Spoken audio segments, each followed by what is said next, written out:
देश का बहुत बड़ा दुर्भाग्य है कि वो जो अन्नदाता है, जिसके कमाया हुआ खाता है, उसी के साथ बदसलूकी करता है। और आज से नहीं, जब से देश आज़ाद हुआ तभी से उसके साथ बदसलूकी हो रही है। और मुझे एक डर है, और इनको भी थोड़ा ध्यान करना चाहिए। इन्हीं के बच्चे फौज में हैं। किसी दिन अगर फौज रिएक्ट कर गई कि इस तरह का हमारे साथ सलूक हो रहा है हमारे लोगों के साथ, तो ये दिल्ली छोड़ के भाग जाएंगे। कहाँ रहेंगे? जनता के बीच में जाती हूँ। जनता टाइमिंग को लेकर सवाल उठा रही है कि लोकसभा के बाद और अब कई राज्यों में चुनाव है, उससे बीच में इस तरीके की चर्चा। मैं कह रहा हूँ लागू ही नहीं हो सकता है, गलत है। तो क्या ये आइडिया देखने में अच्छा लगता है, लेकिन उसका आर्गुमेंट ये देने के सब खर्चा बचेगा। क्या खर्चा बचेगा? कहाँ बचेगा? नमस्कार, आप देख रहे हैं 4 PM में आपके साथ नफीसा खान। एक बार फिर से जब किसान दिल्ली कूच करने की ओर बढ़े तो जवाब में फिर से किसानों को वही मिला जो बीते कई दिनों से देखने को मिल रहा है, यानी कि लाठीचार्ज और आंसू गैस की गोली। लेकिन दूसरी तरफ संसद के अंदर प्रियंका गांधी, राहुल गांधी ने किसानों के मुद्दे पर सरकार को घेरा है, कई सवाल खड़े कर दिए। ऐसे में बातचीत करना और ये समझना बेहद ज़रूरी है कि आखिर संविधान जो अधिकार देता है किसानों को लेकर भी, तो किसानों की दुर्दशा फिलहाल इस मौजूदा समय में, मौजूदा सियासत के अंदर क्या कुछ बयां कर रही है, इसी को लेकर चर्चा करते हैं। सत्यपाल मलिक जी मेरे साथ हैं, किसी परिचय की मोहताज नहीं है, पूर्व राज्यपाल रह चुके हैं कश्मीर के, और इनसे चर्चा करना इसलिए भी आज ज़रूरी है क्योंकि संसद के अंदर संविधान को लेकर चर्चा चल रही है, बहस चल रही है। तो वहीं सत्ता पक्ष के केंद्रीय मंत्री गिरिराज सिंह जी ये बता रहे हैं कि हमारी सरकार में देश के उस राज्य में भी संविधान लागू हो चुका है जिसने कभी संविधान को माना नहीं, यानी कि जम्मू कश्मीर। अब सत्यपाल मलिक जी जम्मू कश्मीर के गवर्नर रहे हैं, तो इनसे ज़्यादा समझना ज़रूरी है कि क्या कुछ कहते हैं। बहुत बहुत स्वागत है सर आपका। शुरुआत मैं किसानों से ही करूंगी क्योंकि जी उससे जो गिरिराज सिंह बड़ा क्लेम कर रहे हैं हमने किया, वो मेरे दस्तखत से 370 हटी थी, तो वो कभी नहीं कहेंगे कि किसने हटाई थी, वो अपना बताएंगे। गिरिराज सिंह तो कहीं थे भी नहीं बेचारे, और दिल्ली तो डरी हुई थी, पता नहीं वहाँ आग लग जाएगी, खून के दरिया बह जाएंगे। महबूबा मुफ्ती ने थ्रेटन किया था, क्या क्या होगा। पीसफुली हो गया, कुछ नहीं गड़बड़ हुआ। इसको बड़ी उपलब्धि बता रही है सरकार। आप बेवकूफ़ी की बात करते हैं। इसमें बड़ी उपलब्धि है तो कश्मीर के लोगों की है कि उन्होंने हटने दिया, उन्होंने कोई इस पर रिएक्ट नहीं किया। आगे मैं संविधान के मुद्दे पर आऊंगी, और आपने बहुत बड़ा खुलासा किया कि आप ही का बेहद महत्वपूर्ण भूमिका रही है वहां पर संविधान लागू करने के लिए। क्या कुछ कहेंगे सर किसानों को लेकर? आप किसान परिवार से आए, लगातार चर्चा करते हैं। मैं ये कहूँगा कि इस देश का बहुत बड़ा दुर्भाग्य है कि वो जो अन्नदाता है, जिसके कमाया हुआ खाता है, उसी के साथ बदसलूकी करता है। और आज से नहीं, जब से देश आज़ाद हुआ तभी से उसके साथ बदसलूकी हो रही है। आपको याद होगा मिसेस गांधी अमेरिका गई थी, निक्सन ने उनसे ठीक से मिले नहीं थे, और इसलिए नहीं कि हमें उनसे गेहूं मंगाना पड़ता था। बाद में वो आई और उन्होंने किसानों को कहा कि भाई यहाँ कुछ हमारी पैदावार बढ़ानी चाहिए, और किसानों ने गेहूं की पैदावार बढ़ाई टू द एक्सटेंट। में तो तब खेती कराता था अपनी बचपन में, तो उस वक्त हमारी 1 बीघा में 3 मन गेहूं निकलता था, और उस घटना के बाद 1 मन में 12 मन गेहूं पैदा किया। तो किसानों ने देश की लाज रखी हर मौके पे। बच्चों को बॉर्डर पे भेज देते, इन्हीं के बच्चे हैं वो, कोई इनके नेताओं के बच्चे तो जाते नहीं हैं, और उन्हीं के साथ बदसलूकी होती। एक उनकी बुनियादी मांग है, जब ये हटाए गए 3 काले कानून, तब सरकार ने ये वादा किया था कि हम MSP लागू करेंगे, जो आज तक लागू नहीं हुई। और मेरा ये चार्ज है कि वो लागू इसलिए नहीं हुई चूँकि अडानी किसान ये इसके ग्रेन्स के ट्रेड में आ गया है। उसने पानीपत में बहुत बड़ा गोदाम बना के उसमें गेहूं और चावल इकट्ठा कर लिया है, और अब वो पूरे बाज़ार को कंट्रोल करना चाहता है। MSP लागू होगी तो किसानों की सुरक्षा होगी, वो मनमाने दाम पे उनकी चीज़ नहीं बिकेगी। तो ये अब वही मांग रहे हैं जिस पे वाटर कैनन और क्या क्या इस्तेमाल कर रहे हैं।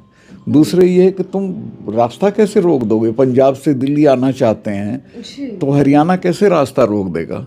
वो GT रोड जो है वो हरियाणा की तो नहीं है, तो रोड तो सरकारी है, देशी और पूरे देश की है। वो तुम्हारे खेतों से तो आ नहीं रहे हैं, उनसे मिसबिहेव हो रहा है कई बार से। सर 101 किसान, सिर्फ 101 किसान जो कि पैदल दिल्ली आना चाहते हैं, अगर वो दिल्ली आ जाएंगे तो ऐसा क्या हो जाएगा जिसको लेकर इतना तामझाम, इतना बॉर्डर्स को सील कर दिया गया, बॉर्डर्स जंग का मैदान बना दिया जा रहा है। बहुत नहीं, इनकी एरोगेंस है सरकार की, ये नहीं करना चाहिए। दूसरे वो डल्लेवाल साहब उस पर भूख हड़ताल पे बैठे हैं, मरणासन है, कभी भी कुछ हो सकता है, उसकी सुनवाई। उससे सिर्फ किसी को बात करनी है सरकार को, तो तुम बात करो, क्यों नहीं बात करते हो? पता नहीं इतना घमंड है जिसकी कोई सीमा नहीं है।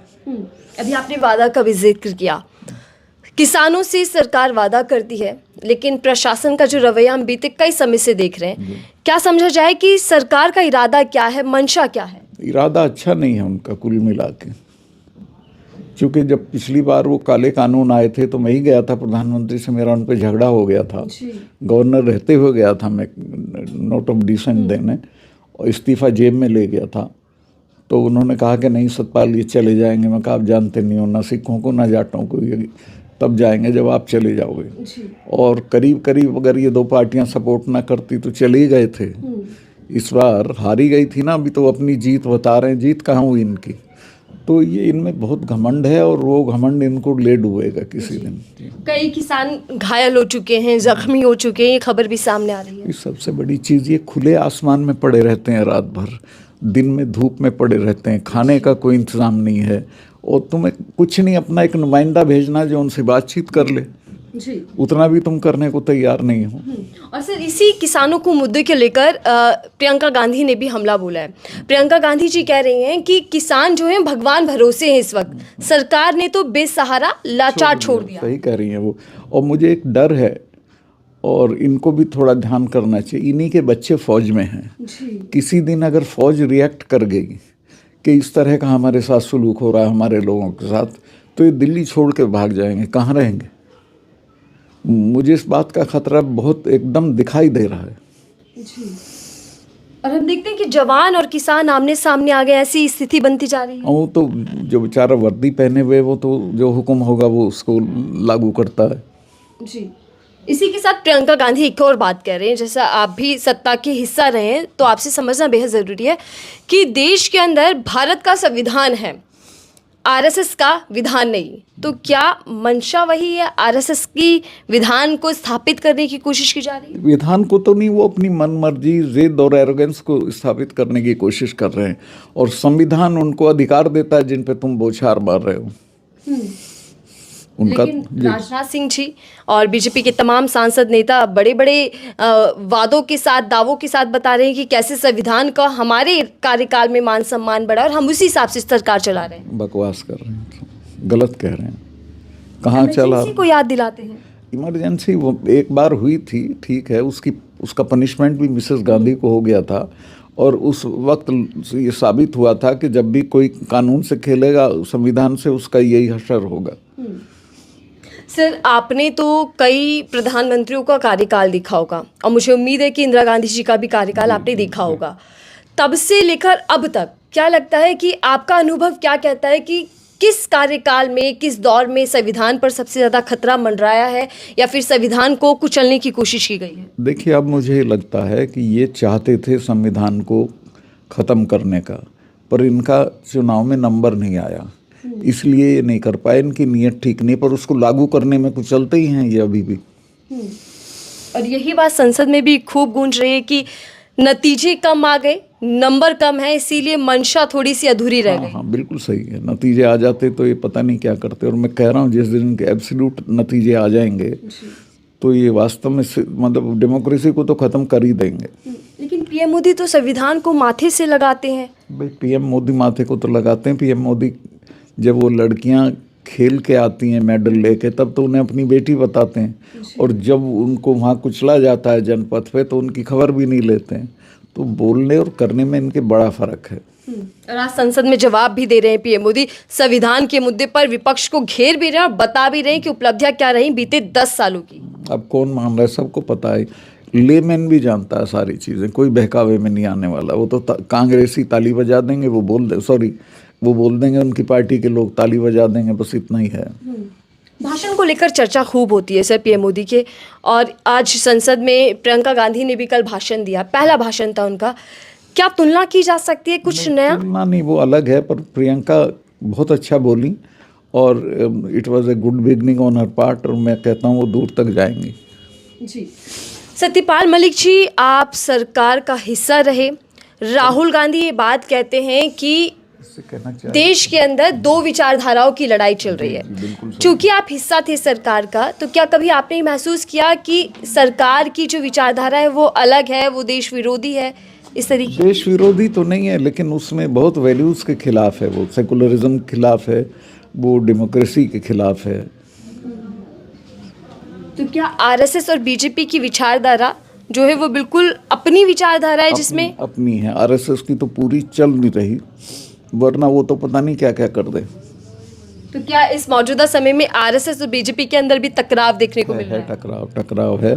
और आपको याद होगा 2 महीने पहले भागवत जी आए थे दिल्ली और प्रधानमंत्री उनको खाना खिलवाना चाहते थे, वो बिना खाना खाए चले गए थे। तो काफ़ी मतभेद हैं इन लोगों में। इन दिनों वन नेशन वन इलेक्शन को लेकर भी चर्चाएं तेज हो चुकी हैं। मोदी कैबिनेट की ओर से मंजूरी मिल चुकी है इस बिल को, और सोमवार को ये पूरा बिल संसद में पेश भी कर दिया जाएगा। इस बिल को लेकर आपकी राय क्या है, और ये बीजेपी इतना जोर क्यों दे रही है, इतना महत्वपूर्ण क्यों मान रही है इस बिल को लेकर? ये ध्यान बटाने का है, इस बिल में कुछ नहीं है और ये लागू नहीं हो सकता कभी भी। इतनी स्टेट्स हैं हिंदुस्तान में, उसमें पता नहीं कब कहाँ सरकार गिर जाए, तो उसका चुनाव तक रोके रखोगे उसको? चुनाव उसका तो कराना पड़ेगा टाइम पे। तो वन नेशन वन इलेक्शन हो नहीं सकता है, प्रैक्टिकली पॉसिबल नहीं है। लेकिन अब संसद में पेश करने की बात आ रही है। जनता के बीच में जाती हूँ, जनता टाइमिंग को लेकर सवाल उठा रही है कि लोकसभा के बाद और अब कई राज्यों में चुनाव है, उससे बीच में इस तरीके की चर्चा। मैं कह रहा हूँ लागू ही नहीं हो सकता है, गलत है वो।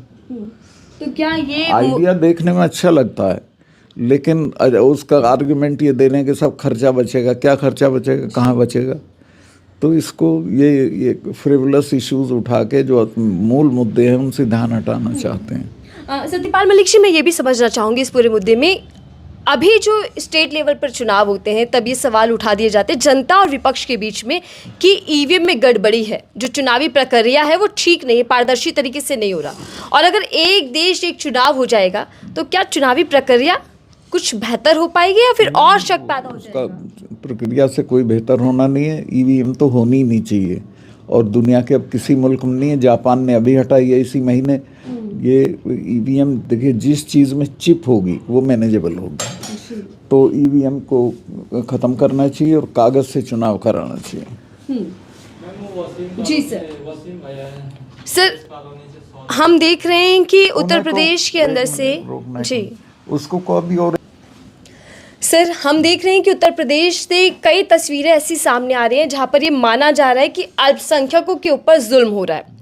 मैं आपसे समझना चाहती हूँ, संविधान, मोदी सरकार और मुसलमान, क्या स्थिति आप देख पा रहे हैं? मुसलमानों को लेकर क्या कुछ कहेंगे? क्या भय का माहौल बनाने की कोशिश की जा रही है? कोशिश कर रहे हैं, लेकिन मुसलमान कोई भय में आने वाला नहीं है। मुसलमान का समाज में हिंदू मुस्लिम एकता कायम है। ये तो राजनीति करने वाले उसको डिवाइड करते हैं।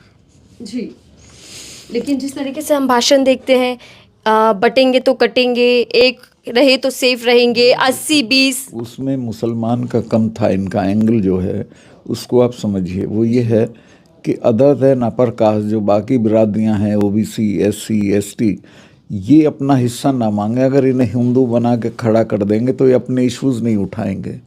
तो उस एजेंडे को डिले करने की बात है, क्योंकि उनमें ये बात आ रही है अवेयरनेस। अब जो पीडीपी चलाया जैसे इसने अखिलेश ने, तो उसको ब्लंट करने के लिए एक रहेंगे तो सेफ रहेंगे ही चलाया। जबकि हिंदुओं क्या खतरा, भाई कहाँ सेफ हो अनसेफ हो जाओगे? 80% से ऊपर तुम्हारी आबादी है, देश तुम्हारा है, सब पदों पे तुम्हारे लोग हैं, फौज तुम्हारी है, चीफ तुम्हारा है, चीफ जस्टिस तुम्हारा है, राष्ट्रपति तुम्हारा है, तो कहाँ तुम अनसेफ हो जाओगे? ये नारा सिर्फ जो समाज में विसंगतियाँ हैं उनकी तरफ ध्यान ना जाए, उन पे कोई लड़ाई ना लड़े, उसको दूर करने के लिए है। लेकिन एक बाबा जी हैं जो यात्रा निकाल रहे हैं सनातनों को एक करने की, जागने की, क्योंकि वो कह रहे हैं कि अगर इनकी संख्या ज़्यादा बढ़ गई तो फिर बेटियां उठा ले जाएंगे। और ये बात प्रधानमंत्री मोदी जी ने भी कही थी झारखंड के चुनाव में कि बेटियां भी अब खतरे में हैं। वो मैं तो उन पे कोई कमेंट नहीं करना चाहता, प्रधानमंत्री पे वो क्या कहते हैं क्या नहीं कहते हैं, पर बेटियां इस देश में कोई नहीं उठा के ले जा सकता। और बहुसंख्यक समाज की बेटियां कौन उठा के ले जाएगा? फौज उनकी है, पुलिस उनकी है। प्रियंका गांधी ने संसद के अंदर भी और संसद के बाहर भी एक बड़ा हमला केंद्र सरकार पर बोला है कि कायरो की सरकार है और ये सरकार ज़्यादा दिन नहीं चलने वाली, क्योंकि देश उठेगा, लड़ेगा, सत्य में जयते होगी। आप भी मानते हैं कि कायरो की सरकार है मोदी सरकार जो है? नहीं, कायरों की तो नहीं है, पर अच्छी सरकार नहीं है। सरकार को कायरों की और बहादुरों की होने की कोई बात नहीं होती। पुलिस फौज उसके डिस्पोजल पे होती है, लॉज उसके पक्ष में होते हैं। लेकिन दिक्कत यह है कि ये बहुत से जो एजेंडे की चीज़ें, किसानों के सवाल हैं, उनको हल नहीं कर रहे हो। वो डल्लेवाल मरने के कगार पे एक आदमी भेजना ही है आपको बात करने के लिए दिल्ली से, वो नहीं कर रहे हैं। तो जो बेसिक इश्यूज हैं उनको इग्नोर कर रहे हैं। लेकिन 56 इंच का सीना, लाल आंखें, अब ये बहुत ही फिजूल की बातें की गई हैं, मैं इन पे कोई कमेंट नहीं करना चाहता। अगर मैं आपसे जानना चाहूँ कि मोदी सरकार कैसी है, आपका अनुभव कैसा रहा, तो क्या आपका जवाब? मेरा तो अनुभव बहुत अच्छा नहीं है। मैं तो उनसे एक बार किसानों के मुद्दे पर असहमति कर दी थी, तो मेरा तो उन्होंने सारी सिक्योरिटी, आप आए कोई नहीं मिला होगा, पूरी सिक्योरिटी विड्रॉ कर ली। जब जेके का जो वो रिटायर होता है, क्या नाम, गवर्नर, उसको तो जगमोहन जी को आखिर वक्त तक 56 लोग उनकी सिक्योरिटी में थे। घर नहीं दिया, मुझे घर देना चाहिए था, चूँकि 370 मेरे दस्तखत से हटी थी, तो मैं पाकिस्तान की हिट लिस्ट में भी था और कश्मीरी मिलिटेंट्स की में भी था। तो ये बदले की भावना से किया। फिर मेरे खिलाफ सीबीआई इंक्वायरी कर दी विदाउट एनी केस। मेरा गांव का 250 साल पुराना घर है, हवेली, उसमें भेज दिए।